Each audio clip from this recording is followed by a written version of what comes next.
What an ending! What? There's no way! This is how this movie ends? You can't. You got to be shitting me. All important movies start with a black screen. It's SINA. She ruckus. Deadbeat. Let's go, let's go, let's go, let's go. You ain't a killer, boy. Stop. I hear you yelling stacks on deck, boys. Hey everybody, welcome to the Big Llama Show. I'm the Big Llama. Thank you so much for joining me. If you're new to the channel, welcome. If you're an existing member or a member of the nomination, welcome back. We're here for a first-time movie watch, and the movie today we're going to be watching is The French Connection. It's the 1971... Can't hear you, you're trailing off. And did I catch a niner in there? 1971 classic, directed by William Friedkin, who directed The Exorcist, who we also did a reaction, and I'll put that link right up here to that reaction. It also stars Gene Hackman and Roy Schneider, and Gene Hackman's been, you know, in many movies that I've enjoyed. The Birdcage, Superman. He was famously Lex Luthor, and then Roy Scheider is the main guy in Jaws, which is another movie that I've enjoyed. So really excited to get into this one. I've always wanted to see this movie. I've never had the chance to even sit down to do it. And I heard it has one of the greatest chase sequences of all time. So I can't wait to get into it. Really excited for this one. What we'll do is we'll watch the movie. It'll be a short, abbreviated version. It'll be edited for YouTube, of course, due to copyright. There may be some issues with the images or the sound, and that has everything to do with YouTube's copyright. I'm trying to make sure that this video gets out to everybody. So if you have any issues with that, I'm so sorry. I'll do my best to make sure that the video is as good a quality as I can get. You'll get my full unedited reaction. And at the end, what I'll do is give you a review of the movie, and we'll go over some trivia. I'll go to IMDb and we'll review the trivia that's there. I love doing that at the end of the movies. All right, we're gonna get right to it. But again, make sure if you like these kinds of videos, make sure you like, make sure you subscribe, become a member of the Llama Nation, hit that bell notification so you know when we post videos. All right. Well, before we get started with the movie, I always like to tell you guys, grab a drink. I drink water throughout my my movie watching. Today I've introduced a little bit of soda, so we'll see how that goes. And usually I get a snack, but in this case I can't eat while I'm talking, and it's going to be very distracting, so just drinking for me is fine. But you guys pick up a drink, pick up a snack, join me here. Let's get started. We're going to watch, for the first time ever, The French Connection, 1971 classic. Here we go.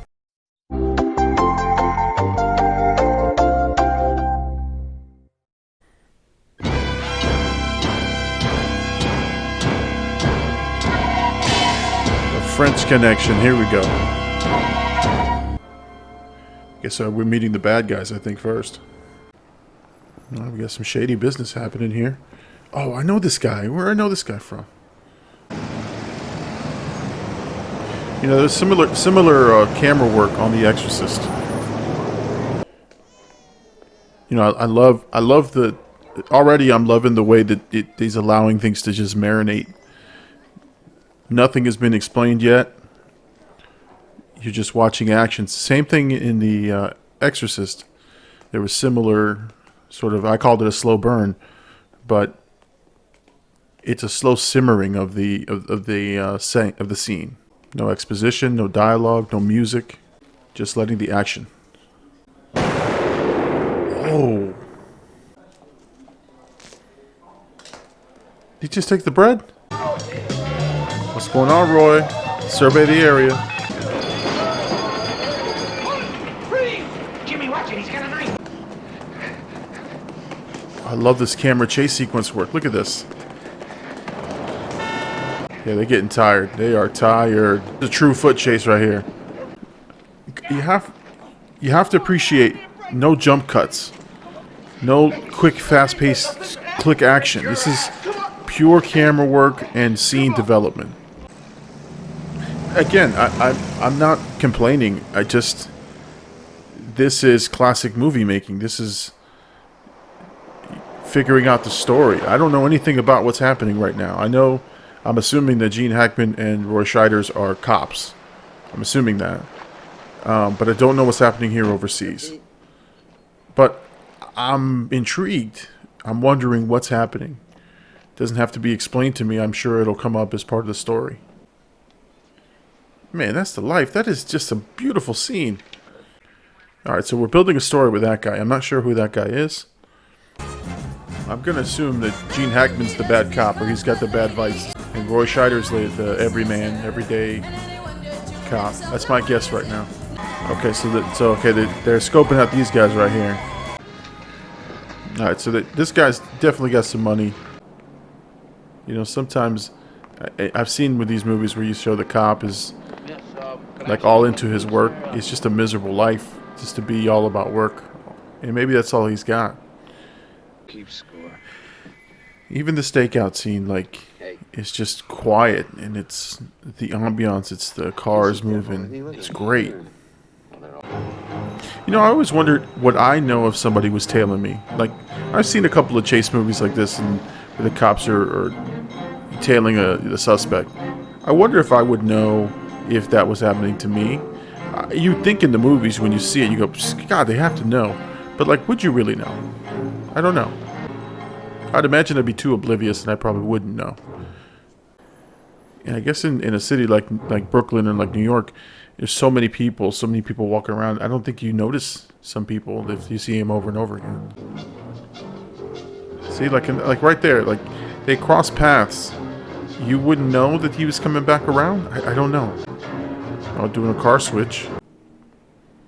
Alright, now he's delivering papers? Okay, so he was dressed up in a suit as a cover. Flashy. Alright, this must be the villain. I'm assuming this is a real life place. It's not a set or anything. Henry Devereaux. Okay, so they got a celebrity sort of frontman. All right. That was an excellent use of dialogue to provide exposition or some background on the character. Again, you got to appreciate the dialogue that Gene Hackman and Roy Scheider are having, giving backstory to these guys. It's not just the narration; it's sort of the debrief of the case and what their stakeout is all about. So brilliant way to sort of figure out who these people are, because I was in the dark, but now I know that Sal Boca is a person of interest. Now, for what reasons, I don't know yet still, but this is riveting. It's so interesting. All right, Popeye's here. Get your hands on your heads. Get off the bar and get on the wall. Come on, move. Move. So he must be known. He just comes in and says, Popeye's here. Face the window. Move. Face the wall. Man, he's brave. It's just two guys versus, 300 or however many people are in there. Okay. All right. Now we're getting some story here. The shipment coming. Popeye Doyle's all over it. Everybody wants wine stock, right? Well, maybe here's the lead we're looking for. We deserve So this. Weinstock is probably another person of interest. Your hunches have backfired before, Doyle. Oh, there's history. So Doyle's had bad history. Christ, Jimmy, what's happened to It's you like he's taking some gambles. Every year you lead the narcotic bureau on arrest. You still kicking your feet in Poughkeepsie? Okay, there's got to be some significance to picking your feet in Poughkeepsie, because this is like the 17th time I've heard it throughout this movie. Oh, okay, so this is the front man, the cover guy. Okay, there's a lot of emphasis on this car, so I'm assuming there's something in this car. Nice wide-angle tracking shot there from the top. Our two main baddies. Brilliant hunches cost the life of a good cop. Hey, look. Okay. That's the way you're coming in on this. Why don't you stay home and save us all a lot of grief? Because that's my opinion. Shove it up your ass. Whatever. All right, so Doyle's hunches have cost the life of an officer, and so now the history is pretty deep here. Have any problems? Come to me with them. I'll handle it.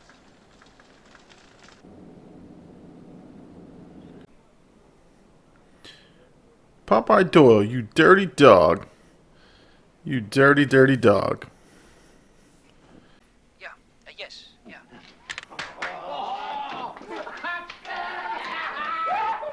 They got something. They got something.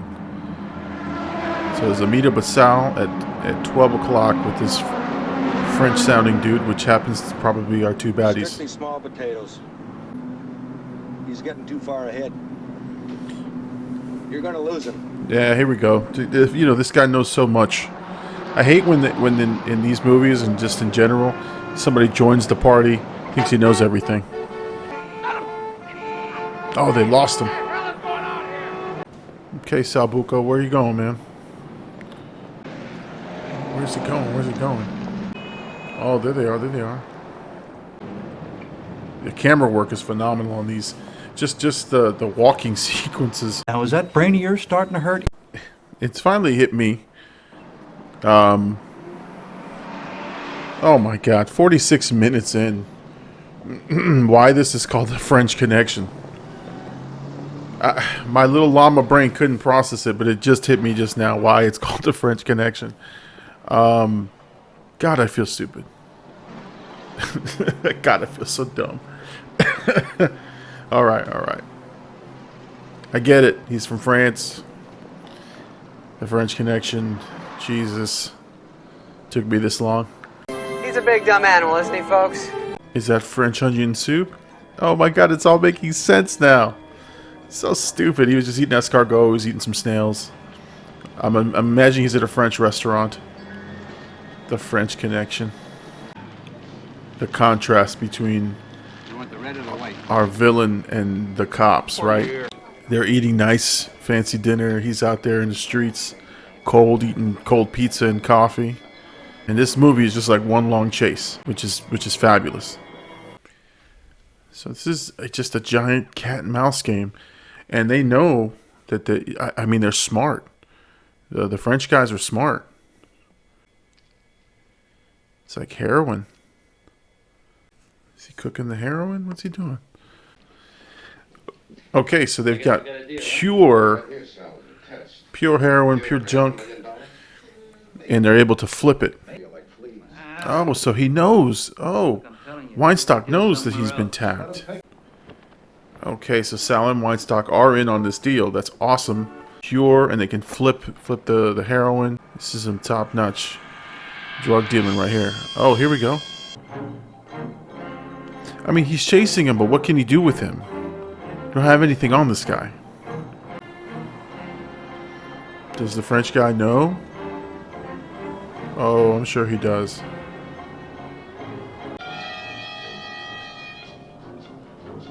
Is this part of the game? Man, I'm confused. Okay, everything is fair game. Now I'm suspect of everything. No, he's gone. He's gone. Oh, there's the tell. Yeah, I think he took off when that bus went by. Oh, I gotta change outfits. He's catching up. Oh, he's on. He's going to blend in. Okay, there he is in the same shot. Man, camera work on this. Oh, there we go. There's the tell right there. Oh, I didn't even see him slip past. Okay. This is so awesome. I've never been so intrigued on a chase. There he is. All right. Oh, no, there he goes. There he goes. Oh, my God. Oh, dear God. Oh. Oh, man. He got him. He got him. Oh, he got him. That dude is slick. Oh, in the wave. Bitch. Son of a bitch. He got him. And he's doing a little hand wave. Oh. This dude is out of his league. Doyle is out of his league. I haven't spent 5 minutes in New York City without the company of a policeman.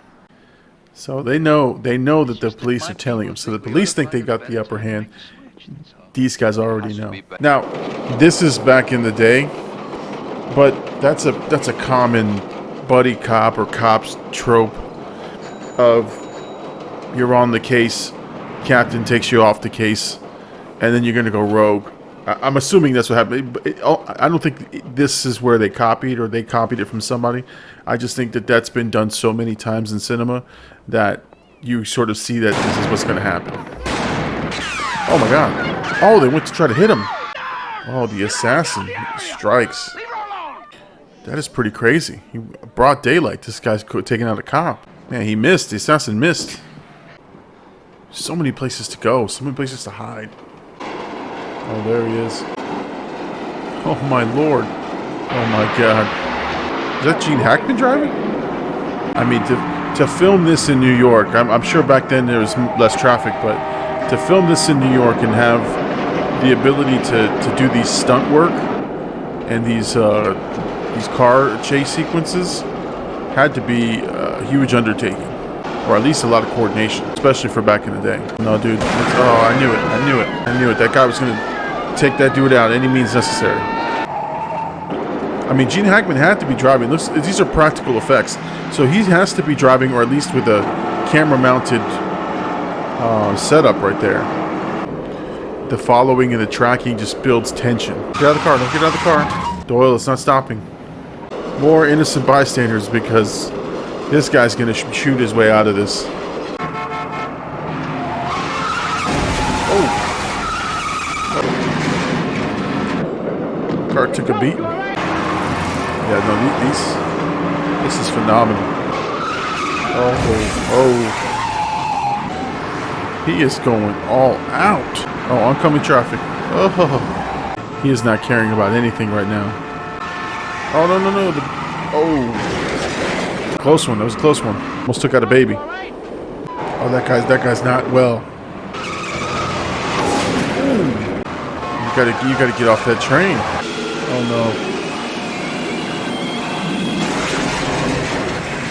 Come on, Doyle. You always get your man. Look at this guy. And this guy's injured and they're still playing the game. What's going on? Oh. Doyle got him. Doyle got the assassin. Alright. One down. Alright. I'll just say this. That was intense. The cat and mouse game is next level. That was amazing. That was just great splicing, editing, the whole shebang. It was just great. All right, so now we're on Boca. Oh. Okay, there's something about that hat. So there's a significance about that hat because it's been featured now a couple of times. I'm wondering what the connection is. I can't wait to see what the reveal is, but that hat is definitely focused in on purpose by the director. See, I don't know how people do stakeouts. I would be out cold. If this were darker in here, I'd probably be out cold on this recording. I can't do it. I don't understand how cops do it and these guys on stakeouts do it. It's crazy. Me, the moment it gets quiet, I'll be out cold. Maybe that's why I'm not a cop. Or someone on a stakeout. Oh, this is making him look bad for sure. I mean, I gotta imagine they had somebody on set that helped him. He's breaking down this whole car, stripping it down. Oh, that's the oil pan. Look at me acting like I know what things are in the car. I just saw it looked like oil, so I call it oil pan. This is why this guy was a liability. Oh, don't tell me it was something as simple as the rocker panels. Again, I don't know what that is. But, I mean, come on, that seems easy. Did they put that car right back together and took out the drugs? Okay, wait a second. I mean, this is a fascinating look at this. So, I mean, the cops are definitely in on this, but I'm wondering the setup here. Or were they just following him? Oh, that was the cat and mouse. Oh, there's the recall to the hand wave. There's the Fed guy. I feel like he's going to be expendable or for it.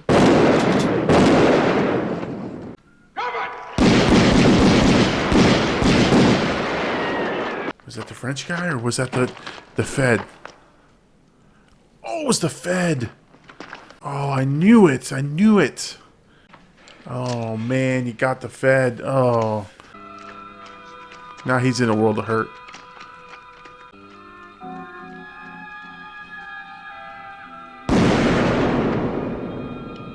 Oh, who got who?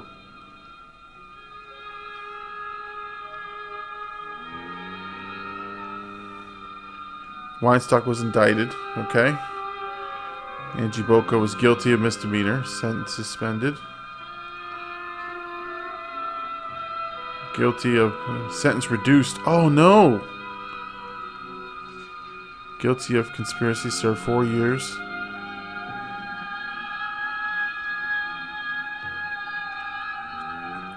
Oh! Oh no! What an ending! Instant catastrophic meltdown. 3, 2, 1. What? There's no way! This is how this movie ends? You can't. You got to be shitting me. You got to be shitting me on how this movie ended. Who did he shoot at the end? All right, now I'm pissed. I'm pissed off. That's some shit. All right, let's talk about it. All right, Llama Nation, that was my reaction to the French Connection. I gotta say a couple of things. First of all, the movie was phenomenal. The pacing was great.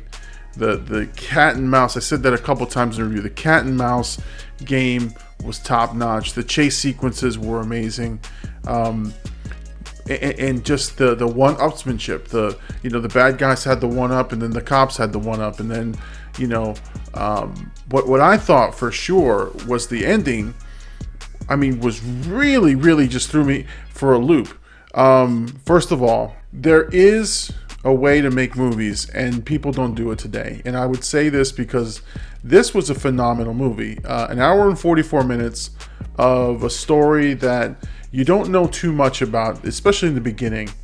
You get to know the characters, and they do a great job of providing some exposition in terms of the dialogue between the two cops. The relevant dialogue that they would have had if they were working the beat. Talking about the perp, talking about the person that they're working on.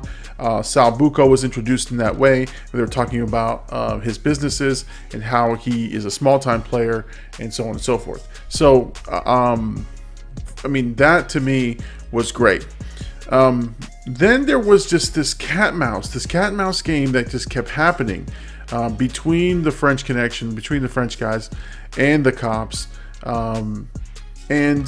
And again, when you get to those sequences, they're done phenomenally. They the angles, the way that the camera work, the way that the perspectives change, all amazing things. And Gene Hackman, a hell of a performance. Roy Scheider's a little bit, he's understated in the performance, but does a great job as a supporting character. And then Sal Bucco, or Boca, does an amazing job as well. The guy who plays that guy. I loved it. I thought it was great. I really thought it was great. I can see the influence of Friedkin when, those slow zooms and pullouts and sort of, the perspective shots. For sure, his influence or his style is definitely in The Exorcist. So I can definitely see that he has a vision for his movies, and that's how he does it. Now let's talk about that ending. The ending, okay. The ending, I would say, is not disappointing, but it is damn well shocking. The fact that you get a reveal of what happens to the characters after the events unfold is the part that's very satisfying, but also very, it pissed me off because I don't know what happened in that last frame. It's sort of like, I would harken it back to what happened in the finale of The Sopranos, where you think something happened, the screen goes dark, and then that's it. It's left up to your imagination. What happened? Who did Doyle shoot at the end? Who got shot? What happened? The fact that Doyle and his partner were sort of shipped out of the narcotics division, tells me that this went sideways in a very bad way. They killed their own fellow officer at the end there. And the Frenchman got away. He got away. And that, to me, the bad guy wins. The bad guy wins this one. He may have lost the stash, but he wins the overall game. He lives to fight another day. And the officers who are chasing him are done. I think I'm glad I got to see this. It was a phenomenal movie, and I can't wait. So that's my true reaction. Now, let's get right into the trivia. I can't wait to jump into the IMDb trivia. Let's talk about trivia. Let's go.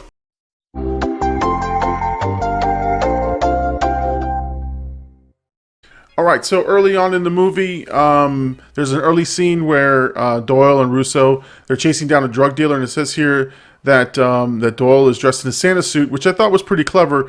But it says here the scene was based on a real-life tactic used by Eddie Egan and Sonny Grosso while on stakeouts in Bedford-Stuyvesant.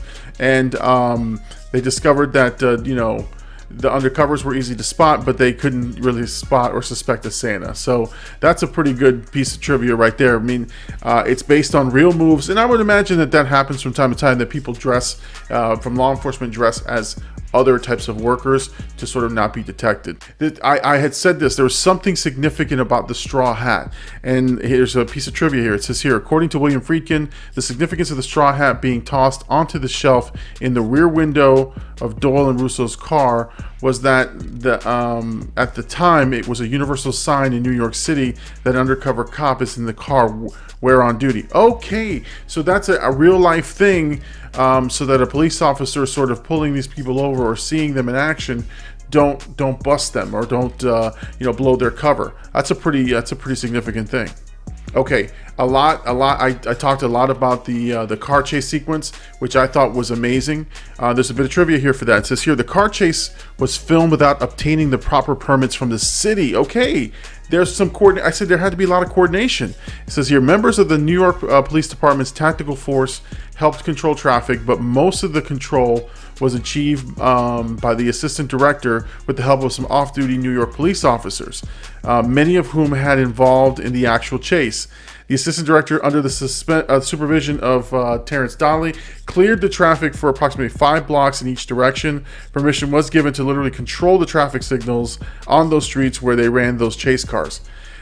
They didn't even have permits for it. They used undercover police officers. That is amazing. Even so, it says here, in many instances, they illegally continued to chase into sections with no traffic control, where they actually had to evade real traffic and pedestrians. Many of the near collisions in the movie were therefore real and not planned. Flashing police light was placed on top of the car to warn bystanders. A camera was mounted on the bumper for the shots of the point of view. Holy smokes! That is amazing. That it wasn't even a coordinated effort, and they have undercover police officers. This is rogue filmmaking, guerrilla filmmaking, where it could have gone really, really bad. It could have gone sideways for these guys, but my God, they got it done. Okay, here's another one that I was wondering about. It says here, the scene where Doyle and Russo chase down the dealer near the beginning, and Gene Hackman shouts out to his famous question, "Did you ever pick your feet in Poughkeepsie?" Is based on an actual good cop, bad cop interrogations by real French Connection detectives. According to Friedkin, Grosso would gingerly ask a suspect direct questions about his crimes. Then Egan would also butt in with and yell unusual questions like the Poughkeepsie one. The suspect would get so rattled by Egan's offbeat questions that they felt more comfortable answering Grosso's, thus tending to eventually incriminate themselves. Okay, so I didn't understand the significance of Poughkeepsie, or did you pick up your feet in Poughkeepsie? But I guess that makes sense. They're just trying to throw off the bad guy, or throw off the interrogation. Okay, so this is something that I had heard before. The principal car chase scene was widely considered to be the best ever put on film at the time, overtaking, I think it's Bullet from 1968 for that honor. Friedkin later attempted to outdo himself with a chase sequence in To Live and Die in LA in 1985 movie. I'm going to have to check that out because that was a pretty damn good chase sequence for sure. All right, we're going to end on this one right here. This is just a complete random factoid, which is hysterical. The location of the bar where Doyle makes the milkshake, where he's mixing all the drugs and everything, it has the address here, 1128 Myrtle Avenue in Brooklyn, New York, is now a Popeye's Chicken fast food restaurant founded by Arthur Copeland, who named his chain after Popeye Doyle. So the French Connection gave you Popeye's Chicken. Let that marinate, let that soak in there for you. Popeye's Chicken is fucking awesome. All right, everybody, that's my full reaction, my review, and the trivia. I hope you enjoyed this one. I loved this movie. I thought it was great. I can't believe that there's so many good films out there that I've missed out on, and I think I've seen a lot of them, and I think I've seen some of the best. This was a great movie. I definitely recommend it to anybody who's looking for just a gritty crime drama and just to be like engulfed in that world. Just amazing, and it didn't take a whole lot. It didn't take a lot of movie songs or music or cuts, jumps. It's just straight to the point. I loved it. Loved the movie. Highly recommend it to anybody. Hopefully you've seen it before. Otherwise, I don't know why you'd be watching this. But anyway, all right. If you like this video and you like videos like this, please make sure you give this video a like. Please consider subscribing to the Big Llama Show. I'm gonna do first-time movie reactions. My plan is to do a little bit of old movies, a little bit of new movies, some things I haven't seen. I'm thinking of doing the entire John Wick series, so that's coming up. And then we're going to have, obviously, holiday and Christmas movies, so on and so forth. Anyway, thank you so much for joining me on this first-time movie watch. I appreciate you coming on. I'm the Big Llama. This is the Big Llama Show. Peace out, everybody.